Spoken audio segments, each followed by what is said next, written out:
Hello students, आज आपका syllabus discuss करेंगे। 10th UP board, RBSC, CBSE, जिसमें आपको 1 बाय 1 चैप्टर वाइज आपको कोर्स कराया जाएगा। सिलेबस में आपके बाकायदा टॉपिक वाइज किस स्टेट में कौन सा सिलेबस है, क्या एनसीईआरटी के थ्रू चलता है, क्या आपका सीबीएसई फॉलो करता है, आपका यूपी बोर्ड क्या फॉलो करता है, आरबीएससी बोर्ड क्या करता है। इसमें आपके 3 बोर्ड मेजर होंगे, यूपी बोर्ड, आरबीएससी, सीबीएसई, और टोटल आपको बाइलैंग्वेज मेथड से आपको पढ़ाया जाएगा। तो सिलेबस को समझते हैं। जब तक हमारे पास सिलेबस नहीं होता है तब तक हमको जानकारी नहीं होती कैसे पढ़ा गया, और जब सिलेबस की जानकारी हो जाती है तो उसको पढ़ना थोड़ा आसान हो जाता है। मीन्स एक डायरेक्शन मिल जाती है, और विदाउट डायरेक्शन पढ़ते रहिए कोई फ़ायदा नहीं है। कि एक आपका एक एम होना चाहिए कि किस हिसाब से पढ़ाई करना है करें जो हम जल्दी से जल्दी अच्छे मार्क्स ला सकें। कौन से चैप्टर हेल्पफुल है, कौन से पहले पढ़ने चाहिए, किस हिसाब से पढ़नी चाहिए, तो पूरा आपको सिलेबस डिस्कस करेंगे। इसके बाद नेक्स्ट टॉपिक बताएंगे आपका क्या होगा। लेकिन जो सीबीएसई में है वो आपका फर्स्ट चैप्टर है real number, polynomials, pair of linear equation in 2 variable, quadratic equation, arithmetic progression, triangle, coordinate geometry, introduction of trigonometry, some application of trigonometry means height and distance. ये क्या है, इसी का जो इन्होंने बोला कि हाइट एंड डिस्टेंस है। अदर स्टेट से हम सिलेबस भी कंपेयर करेंगे क्या कैसे, कि सब चीज़ मेरे अच्छा एक पोर्शन आपको मिले।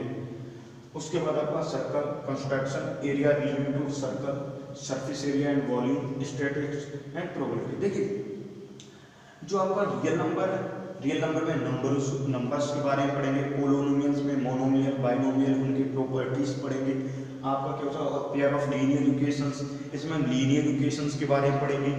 2 वेरिएबल एक्स प्लस वाई के टर्म में फिर उसकी कुछ प्रॉपर्टीज होंगे, कुछ उनको सॉल्विंग मेथड्स होंगे वो पढ़ेंगे। क्वाड्रेटिक इक्वेशन पढ़ेंगे, x square plus 2x plus 7, ETC बहुत सारी क्वाड्रेटिक इक्वेशन हो सकती है, उनके प्रॉपर्टीज पढ़ेंगे, उनके फैक्टर्स पढ़ेंगे।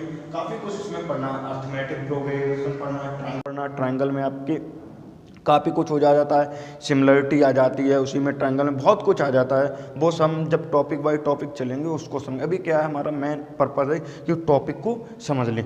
टॉपिक समझ जाएगा तो हमारे ये क्लियर हो जाएगा कि कैसे हमको चलना है। इंट्रोडक्शन ऑफ ट्रिग्नोमेट्री का यहाँ पे आपको सीबीएसई में इंट्रोडक्शन दिया जाता है, पर आरबीएसई में 9th क्लास में इंट्रोडक्शन दे दिया जाता है। यूपी बोर्ड में तो पहले 9th क्लास में इंट्रोडक्शन दे दिया जाता था, तो इसलिए यहाँ पे थोड़ा ट्रिग्नोमेट्री इजी मिलती है कंपेयर टू राजस्थान बोर्ड से। इसके बाद आपका क्या आ जाता, सर्कल आ जाता है, कंस्ट्रक्शन आता है। सर्कल में आपकी प्रॉपर्टीज़ बहुत सारी होती हैं सर्कल से रिलेटेड, उनको अप्लाई करेंगे। फिर कंस्ट्रक्शंस आ जाएगा, कंस्ट्रक्शन में आपके ट्रायंगल को कैसे प्रिपेयर करते हैं लाइन सेगमेंट के थ्रू, ऐसे बहुत सारे रिलेटेड इसमें आ जाएंगे। Area related to circle, area circumference भी इसी में आ जाएगा। एरिया के बारे में पढ़ेंगे, सर्कल में बहुत सारी चीज़ इसमें हमको पढ़ना है। फिर surface area and volume 2D figure को बताएंगे, उसके हेल्प से हम 3D के बारे में जाएंगे। 3D area related cube, cuboid, cylinder, frustum, बहुत सारे कुछ हैं वो इसमें हम करेंगे। स्टैटिक्स के बारे में पढ़ना, डाटा हेल्डिंग पढ़ना है आपको, एवरेज आएगा स्टैटिक्स में, मीन आएगा, मीडियन आएगा, इन सब चीज़ों को इसमें पढ़ना। प्रोबेबिलिटी पढ़नी है, प्रोबेबिलिटी के बारे में पढ़ते हैं, कैरेक्टर जिसे बोलते हैं हिंदी में। काफ़ी कुछ इसमें आपको पढ़ना है, पर ये है कि एक सिलेबस का आइडिया होना चाहिए तो पढ़ेंगे कैसे। अब कंपेयर करते हैं आरबीएससी में।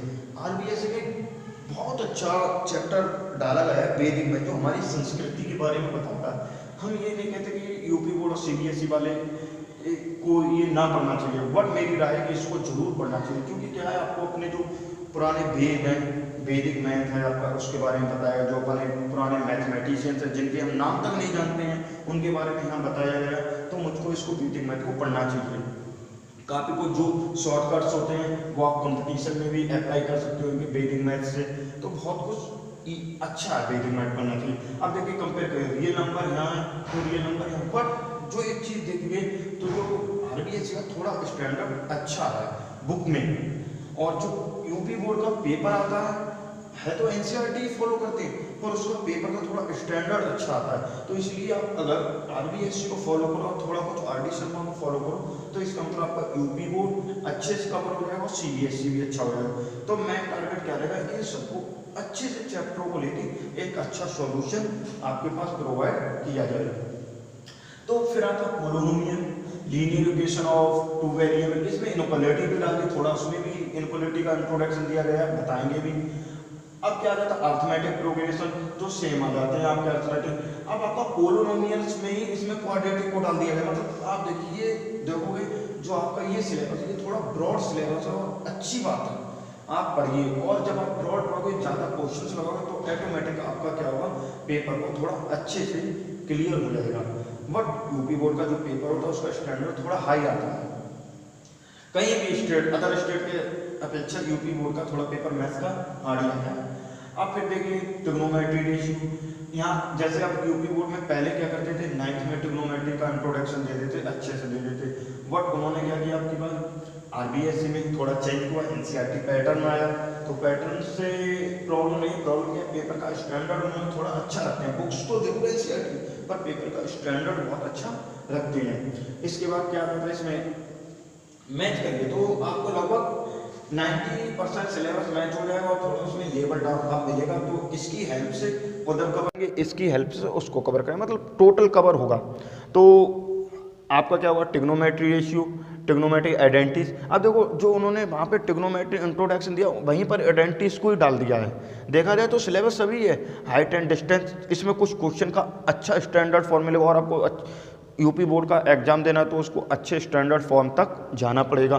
कोऑर्डिनेट ज्योमेट्री, उसमें भी कोऑर्डिनेट ज्योमेट्री है। लोकस, अब देखो उन्होंने थोड़ा जो ज्योमेट्री को स्टार्ट किया है, इसमें ज्योमेट्री जो आपके एंगल बेस होते हैं उसको थोड़ा और जीरो लेवल से स्टार्ट किया। बल्कि इसमें क्या होता है सीबीएसई में और यूपी में उसको 9th में इंट्रोडक्शन दे देते, तो ये थोड़ा 9th का टच लेते हैं। तो लोकस भी ले लिया, सिमिलरिटी भी ले ली। सिमिलरिटी अभी ये ट्रायंगलों की सिमिलरिटी की बात करेंगे और वहाँ ट्रायंगल्स नेम ही दे दिया है, यहाँ ट्रायंगल की सिमिलरिटी की बात करेंगे और थोड़ा इसमें वो भी डालेंगे और उसमें कॉन्ग्रेंट की बात करेंगे, इसमें भी कॉन्ग्रेंट की। तो अपना थोड़ा थोड़ा आइडिया देना चाहिए, मीन्स आपको 9th का भी अच्छा आना चाहिए। सर्कल्स होंगे, सर्कल वो है ही आपका, सर्कल एंड टेंजेंट। सर्कल वहाँ पे दिया गया तो टेंजेंट को ये थ्रू वहाँ भी कर देंगे चीज़ें। इसमें सर्कल में टोटली दी इन्होंने, सर्कल और सर्कल टेंजेंट अलग ही कर दिया। कंस्ट्रक्शन कर दिया, कंस्ट्रक्शन में आप जानते हो रचनाएं होती हैं जिसमें आपके काफ़ी कुछ बताया जाता है। अब आता है circumference and area of circles, same वही चीज़ है, इन्होंने एरिया रिलेटेड टू सर्कल कर दिया, इन्होंने अपना पूरा ब्रॉड टर्म में लिख दिया circumference and area of a circle. Surface and area and volume, बस इसमें क्या है, इसमें फ्रस्टम तक बताया, वहाँ तक आपको कहाँ बताया गया, स्पीयर तक बताया। तो फिर भी हम फ्रस्टम तक ले जाएंगे जिससे आपको और अच्छा आइडिया रहे। अब मेजर सेंट्रल टेंडेंसी, आप लोग सोच रहे हो ये क्या है, कुछ नहीं है, ये सिर्फ स्टैटिक्स ही है। सेम चीज़, इन्होंने सिर्फ नाम बदल दिया, कोई दिक्कत नहीं। और जब ये 11th में जाते हैं मेनली स्टैटिक्स में, सॉरी मेजर सेंट्रल टेंडेंसी में स्टैटिक्स आती है, बात वो है। तो इन्होंने एक ब्रॉड टर्म यूज किया, इन्होंने एक टोटल उसी को स्टैटिक्स को ही फोकस कर दिया। प्रोबेबिलिटी हो गई, प्रोबेबिलिटी लगभग सिलेबस सेम है, बस जो चेंज मेन चेंज मिलता है वो वैदिक मैथ्स का मिलता है। और वैदिक मैथ्स सबको पढ़ना चाहिए और वैदिक मैथ्स सबसे अच्छा होता है, क्योंकि जब आप पढ़ोगे अपनी कल्चर के बारे में पढ़ोगे कि हमारे जो मैथमेटिशियंस थे उन्होंने क्या क्या हमको बताया है, इन सब के बारे में हमको पढ़ना चाहिए। नॉलेज के तौर पे पढ़ना, वैदिक मैथ को पढ़ना। अब बात करते हैं हम सबसे पहले कौन सा चैप्टर पढ़ाएंगे। तो फर्स्ट चैप्टर को किस हिसाब से डिस्कस करेंगे उसको भी आपको पता होना चाहिए कि कौन सा चैप्टर आपके लिए बेस्ट रहेगा। देखिए सबसे पहले हम कोऑर्डिनेट ज्योमेट्री से स्टार्ट करेंगे। जो पढ़ाया जाएगा आपका कोऑर्डिनेट ज्योमेट्री पढ़ाया जाएगा। इसमें आपके देखिए इधर भी आपका कोऑर्डिनेट ज्योमेट्री हो जाएगा फर्स्ट नंबर पे, जो आपका फर्स्ट नंबर पे चलेगा, इधर भी फर्स्ट नंबर पे यही चलेगा। कोऑर्डिनेट ज्योमेट्री में आपका टोटल विथ कॉन्सेप्ट और जो कुछ क्वेश्चंस होंगे कोशिश करेंगे दोनों बुक को, आरबीएससी को भी सॉल्व किया जाए, सीबीएसई एनसीईआरटी को भी सॉल्व किया जाए, नहीं होगा तो मिक्स तरीके से क्वेश्चन लगभग सबके सब कोशिश करेंगे सॉल्व करने की। कोऑर्डिनेट ज्योमेट्री को सॉल्व करने के बाद कॉन्सेप्ट पे विशेष फोकस रहेगा। जो आज तक लोग कॉन्सेप्ट को जल्दी जल्दी बताते हैं तो कॉन्सेप्ट से सबसे अच्छा फोकस रहेगा। इसके बाद आपका स्टार्ट करेंगे ये ट्रिग्नोमेट्री, इंट्रोडक्शन ऑफ ये और फिर हाइट एंड डिस्टेंस मीन इसमें आपका क्या होगा, फर्स्ट नंबर पे ये हो गया, सेकंड पे आपका इधर हो गया और थर्ड पे आपका ये हो गया। इसमें भी क्या हो गया, ये आपका सेकंड नंबर पर हो गया, क्या हो गया, trigonometry ratio and trigonometry identity, ये सेकंड पे हो गया और ये थर्ड पे आपका क्या हो गया, हाइट एंड डिस्टेंस। इधर भी आपका क्या हो गया, हाइट एंड डिस्टेंस। अब इसके बाद सिलेबस के लिए किस साइड चलना चाहिए, अब चलेंगे आपके ये एरिया रिलेटेड। एरिया रिलेटेड आपके कहाँ चलेंगे, इसको करेंगे 4th नंबर पर और इसको करेंगे 5th नंबर पर और 6 पे इसको, 7 को इस पे। मीन्स उसके बाद डायरेक्ट आपके कहाँ पर चले आएंगे कि some application of area related to circle, circle से आ जाएंगे, सरफेस एरिया एंड वॉल्यूम पे आ जाएंगे, फिर स्टैटिक्स पढ़ेंगे, फिर प्रोबेबिलिटी पढ़ेंगे। नेक्स्ट इसमें भी उसी प्रकार आपके आएंगे, कहाँ से स्टार्ट करेंगे, सरकमफ्रेंस से आपका ये 4 नंबर से स्टार्ट होगा आपका और इधर भी आपका ये स्टार्ट होगा, surface area and volume, measures of central tendency means statics को स्टार्ट करेंगे और प्रोबेबिलिटी को, यहाँ तक फिनिश हो। इसके बाद फिर चलेंगे नंबर पे, फिर आएंगे किस पे, रियल नंबर पे। 7 हो गया आपका, 8, फिर आपका क्या आएगा 9 पोलोनोमियल, फिर पेयर ऑफ लीनियर इक्वेशन, फिर क्या है आपका 10, फिर आपका क्या आएगा 11, फिर 12। ओके, इस हिसाब से आपको चलेंगे, तो इसमें भी उसी हिसाब से कर लेते हैं नंबरिंग। आपका क्या हो जाएगा, 6 के बाद 7, 8, 9, 10।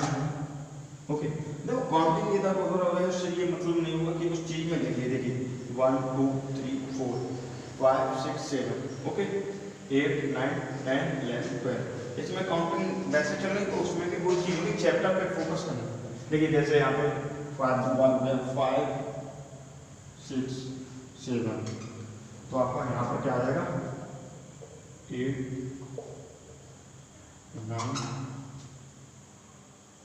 10 और ये आपका 11, लगभग वही हो जाएगा। ओके, अब देखिए कुछ चीज़ें क्या होती है आपकी इसलिए स्लिप हुई होंगी कि आपका कंस्ट्रक्शन वो चीज़ को नहीं, चैप्टर पर फोकस करना, कौन से पहले आपके चैप्टर चलेंगे और उधर कौन से चलेंगे।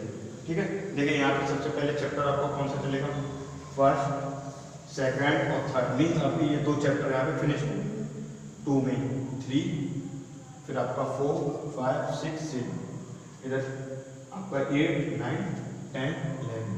ओके, इतने आपके अर्थमेटिक प्रोग्रेशन तक हो गए, इसमें भी आपके 12 तक हो गए। फिर इसके बाद देखिए जो राय मेरी पर्सनल व्यू है कि आपको लोकस भी पढ़ना चाहिए, तो यहाँ पे आपका क्या चलेगा 12 चलेगा आपका, फिर आपका क्या चलेगा सिंगुलरिटी वाला 13 चलेगा, फिर 14 आपका नेक्स्ट, इसके बाद 15 और ये 16 हुए और लास्ट में आपका सबसे चलेगा 17। इसको सबको पढ़ना। अब देखिए 2 चैप्टर यहाँ पे जो है टोटल 18 है, तो ये 2 मैंने यहाँ पे काउंट कर लिया, तो लास्ट में 17 पे फिनिश होता है। ओके, इसी प्रकार क्या है आपका यहाँ पर आपका 12 हो गए, चलिए 13 पे इसको पढ़ लो, कोई बात नहीं।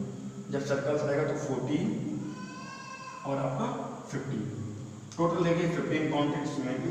देखिए जब आपको स्टार्ट करें ज्योमेट्री लोकस से स्टार्ट करें, तो आपको लोकस और सिमिलरिटी तो आपका इस चैप्टर में आपके हेल्प मिलेंगे। तो इसीलिए कह रहे हैं कि आपको लगभग सिलेबस देखा जाए सेम ही है, बस स्टैंडर्ड क्या हो जाता है कि थोड़ा अप और डाउन हो जाता है। सिर्फ इसमें क्या है, मैथ रीडिंग मैथ एक्स्ट्रा लगाया और वो बहुत अच्छा लगा है। इसके लिए आप सब लोगों से बच्चे से इसको है कि आप जरूर इसको चैप्टर को पढ़ेंगे। अब आप बात करते हैं कि इस हिसाब से सिलेबस हो गया, कोशिश करेंगे आपको जल्दी से जल्दी इसको सिलेबस को कंप्लीट किया जाए। आप भी डेली क्लास को जब भी आपके पास क्लास आए तब तो उसको आप जरूर वॉच करना और प्रॉपर नोट्स बनाना। ऐसा नहीं होगा कि आपको कहीं कहीं से पढ़ाए, बिल्कुल नोट्स ऐसा ये देखो कि जैसे आपको ऑफलाइन पढ़ रहे हो, मोबाइल जरूर होगा पास के, चैनल जरूर ऑन होगा, बट ऐसा आपको महसूस होगा कि हम बिल्कुल ऑफलाइन पढ़ रहे हैं कॉन्सेप्ट। चलिए थोड़ा इंट्रोडक्शन देते हैं। ऐसा नहीं होता कि चैप्टर को फिनिश कर दो या सिलेबस बता दो किसी भी चीज़ को तो क्या पढ़ेंगे, उसका थोड़ा इंट्रोडक्शन भी होना चाहिए। इंट्रोडक्शन देते हैं कोऑर्डिनेट ज्योमेट्री। क्या होती है कोऑर्डिनेट ज्योमेट्री? देखिए इससे पिछली वीडियो आई थी, उसमें थोड़ा साउंड प्रॉब्लम थी, तो साउंड के कारण तो उसको ये समझिए स्टार्टिंग अब है। ओके, तो आपका क्या चलता है कोऑर्डिनेट ज्योमेट्री। क्या होती है कोऑर्डिनेट ज्योमेट्री? इसके बारे में समझना चाहिए। आप लोगों ने 9th में भी पढ़ा होगा, इसके बाद अब 10th में आ गए, कुछ आपके सर ने पीछे 9th में बताया भी होगा। तो समझिए कोऑर्डिनेट ज्योमेट्री क्या होती है? It is the branch of mathematics. देखिए अभी तो थोड़ा इसको आइडिया दे रहे, जब चैप्टर को सॉल्व करें तो प्रॉपर नोट्स भी बनवाएंगे। तो it is the branch of mathematics solving geometry on the cartesian by help of algebraical maths. Means इसका क्या होगा कि ज्योमेट्री में क्या होगा, एक डॉट की ज्योमेट्री है, डॉट भी क्या ज्योमेट्री है, ज्योमेट्री को और फिर कोई भी फिगर आ जाए ज्योमेट्री में, जब हम कार्टेशियन पे अलजेब्रिक मैथ्स से के द्वारा सॉल्व करते हैं तो वो मेरी क्या कहलाती है कोऑर्डिनेट ज्योमेट्री। अब इसमें क्या आ जाता है, देखिए समझिए आपको इस चैप्टर के अंदर पढ़ना क्या क्या वो भी तो एक आइडिया होना चाहिए कि डायरेक्ट मैंने दिखाया नहीं। जब तक आपको चैप्टर के बारे में डीपेस्ट पता नहीं हो क्या पढ़ना है तो कोई डायरेक्शन नहीं मिली, और डायरेक्शन नहीं मिली तब तो मज़ा नहीं आता किस लेवल तक। देखिए इसमें जो आपको पढ़ना है, आपने 9th में पढ़ा होगा, एक पॉइंट को कार्टेशियन पे रख देते। जब एक पॉइंट को कार्टेशियन पे रख देते थे तो उसके कहाँ कहाँ पर क्वाड्रेंट में जाता, सेम इसमें भी आपको क्या करना है, एक पॉइंट को पढ़ना, फिर 2 पॉइंटों के बारे में पढ़ना है। 2 पॉइंटों से लाइन बनेगी, 3 पॉइंट से ट्राइंगल बनेगा, नॉन कोलिनियर, कोलिनियर के बारे में पढ़ना है, एरिया भी निकालना है वर्टिसेस के द्वारा, जो आपको पॉइंट्स दिए जाएंगे, आपको रेक्टेंगल, स्क्वायर, रोम्बस, ट्राइंगल, इनकी प्रॉपर्टी के थ्रू, इनकी लेंथ और इनकी साइड्स के थ्रू आपको क्या सॉल्व करना पड़ेगा कि कौन सा ट्राइंगल है मेरा, कौन सा क्वाड्रिलेटरल है, रेक्टेंगल है, स्क्वायर है। इस बारे में आपको इसको डिटेल में पढ़ेंगे। तो नेक्स्ट वीडियो से आपका कोऑर्डिनेट ज्योमेट्री स्टार्ट करते हैं। जय हिंद।